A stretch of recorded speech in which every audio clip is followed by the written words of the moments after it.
নদিয়ায় প্রথম পরিবেশ বান্ধব রাস্তা নির্মাণ হলো শান্তিপুরের মানিকনগরে। বিদেশে দেখা গেলেও ভারতবর্ষের মধ্যে প্রথম 2023 সালে মে মাসে বাংলার পূর্ব বর্ধমানের রায়না 2 নম্বর ব্লকে পরীক্ষামূলকভাবে 22 লক্ষ টাকা ব্যয় করে 320 মিটার পরিবেশ বান্ধব রাস্তার উদ্বোধন করেন রাজ্যের পঞ্চায়েত মন্ত্রী। এবার ভৌগোলিকভাবে সেই জেলার মধ্যেই অবস্থিত নদিয়ার অংশ শান্তিপুর ব্লকের গয়েশপুর পঞ্চায়েতের মানিকনগর গ্রামে শান্তিপুরের বিধায়ক ব্রজকিশোর গোস্বামীর বিশেষ তৎপরতায় পশ্চিমবঙ্গ সরকারের অনগ্রসর শ্রেণী কল্যাণ দপ্তরের আর্থিক সহায়তায় 38 লক্ষ টাকা ব্যয়ে বরাদ্দ 3টি রাস্তার নির্মাণ কাজ শুরু হলো আজ থেকে। প্রধান ইঞ্জিনিয়ারের তত্ত্বাবধানে চলা এ কাজ দেখতে উপস্থিত হন বিধায়ক ব্রজকিশোর গোস্বামী এবং স্থানীয় পঞ্চায়েত সদস্য সহ বিপুল সংখ্যক এলাকাবাসী।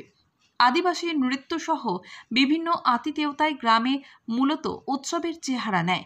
তবে বিধায়ক জানান, জেলা প্রশাসনের একটি গুরুত্বপূর্ণ মিটিং পড়ে যাওয়ার কারণে তারা আগামীকাল আসবেন। রাস্তা প্রসঙ্গে বলেন, মাননীয় মুখ্যমন্ত্রীর প্রতি আনুগত্য, দলীয় রাজ্য স্তরের নেতৃত্ব হোক কিংবা রাজ্যের মন্ত্রী আমলা, সকলের সাথেই সুসম্পর্ক। সঙ্গে বিজয় কৃষ্ণ গোস্বামীর বাড়ির গরিমা তো রয়েছে। তবে বিধায়ক হওয়ার আগে থেকেই শান্তিপুরের উন্নয়ন কেন্দ্রিক নানান চিন্তাভাবনা ছিল, যা বাস্তবায়িত হচ্ছে এখন। ভাগীরথী পার হয়ে যেতে হয় মানিকনগর গ্রামে। এখানকার মানুষের একটা চাপা অভিমান ছিল জনপ্রতিনিধিদের উপর। তাই বিধায়ক হওয়ার পর থেকে ভালো কিছু করার সময় শান্তিপুর বিধানসভার বুথ নাম্বার শুরু হওয়া মানিকনগরের কথাই প্রথম মনে পড়ে। স্বাস্থ্যকেন্দ্র, স্টেডিয়াম, রাস্তা তহবিল এবং পশ্চিমবঙ্গ সরকারের বিভিন্ন দপ্তরের সহযোগিতায় মানিকনগরে ব্যাপক উন্নয়ন হয়েছে। ইঞ্জিনিয়ার এবং প্রশাসনিক বিভাগ থেকে যেটুকু জানা গিয়েছে তাতে 1000 কেজি প্লাস্টিক পরিশোধন করে 550 কেজি প্লাস্টিক দানা তৈরি হয়, আর সেটাই ব্যবহার হচ্ছে এই রাস্তায়। এলাকাবাসীরা খুশি, একদিকে পরিবেশের দূষণ রক্ষা, অন্যদিকে উন্নত প্রযুক্তি পেয়ে। নদিয়া থেকে গৌতম ঘোষের report, crime press Bengal news. তো আমরা বিভিন্ন সামাজিক মাধ্যমে এগুলো দেখেছি, তো এখন বাস্তবে হচ্ছে, এজন্য আমরা তো খুবই এক্সাইটেড আর গর্বিতও রয়েছি।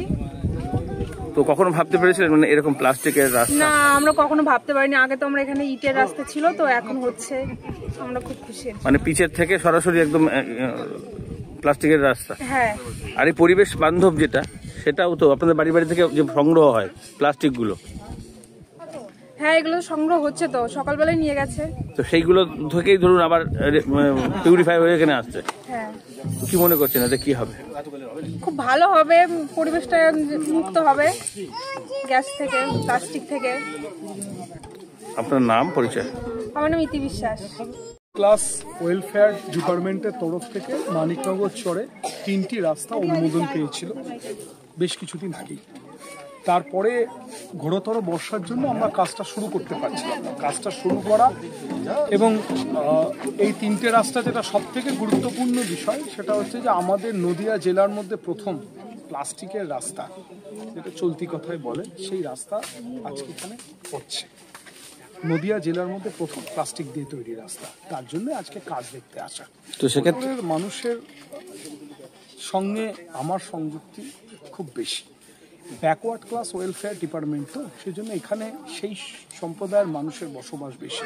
আর মানিকনগরের মানুষের একটা মনের ভেতরে ধারণা থাকে যে আমরা সবার থেকে বিচ্ছিন্ন, সেটা যে নয় সেটা বোঝাবার জন্য এই কাজটা এখানে করা, যাতে নদিয়া জেলাতে, এন্টায়ার নদিয়া জেলাতেই মানিকনগর গ্রামটার নাম সবাই জানতে পারে। ইভেন আপনাকে বলছি, এই যে টোটাল কাজটা হচ্ছে, এই কাজটার টোটাল একটা ভিডিওগ্রাফি হবে, যেটা আগামী দিনে আমাদের পঞ্চায়েত মন্ত্রী প্রদীপ মজুমদার মহাশয়ের কাছে পাঠানো হবে।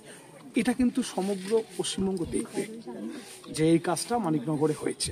এবং আগামী কাল পরশু কাজ তো চলবে, তখন অন্যান্য ব্লকের, মানে শান্তিপুর ব্লক ছাড়া অন্যান্য ব্লক থেকে লোকে আসবে কাজটা দেখতে, যে কিভাবে হচ্ছে, সেটা পুরোটা বুঝে নিতে, যে কতটা প্লাস্টিক দিতে হবে, কতটা ভাগে দিতে হবে, কিভাবে হচ্ছে, টোটালটা দেখতে মানুষ আসবে। এটা কি ব্যয় বরাদ্দ কম হয় না বেশি হয়? না, ব্যয় বরাদ্দ কম বা বেশির থেকেও বড় কথা হচ্ছে লাস্টিং পাওয়ার, অর্থাৎ এই পিচের রাস্তার যে ক্ষমতা, সেটা অন্যান্য পিচের রাস্তার থেকে অনেক বেশি হবে।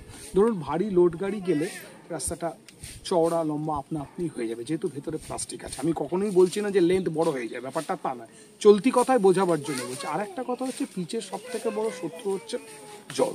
তা বৃষ্টি তো আপনি আটকাতে পারবেন না, কিন্তু প্লাস্টিক যখনই থাকবে তখনই সেটাকে ঠিক জায়গায় জলটাকে বার করে দেবে, ফলে এই রাস্তার যে লংজিভিটি সেটা অনেক গুণ বেশি হবে। আর আমরা শান্তিপুরের প্লাস্টিক শান্তিপুরেই ব্যবহার হচ্ছে, অন্য কোথাও আর দিয়ে যাবো।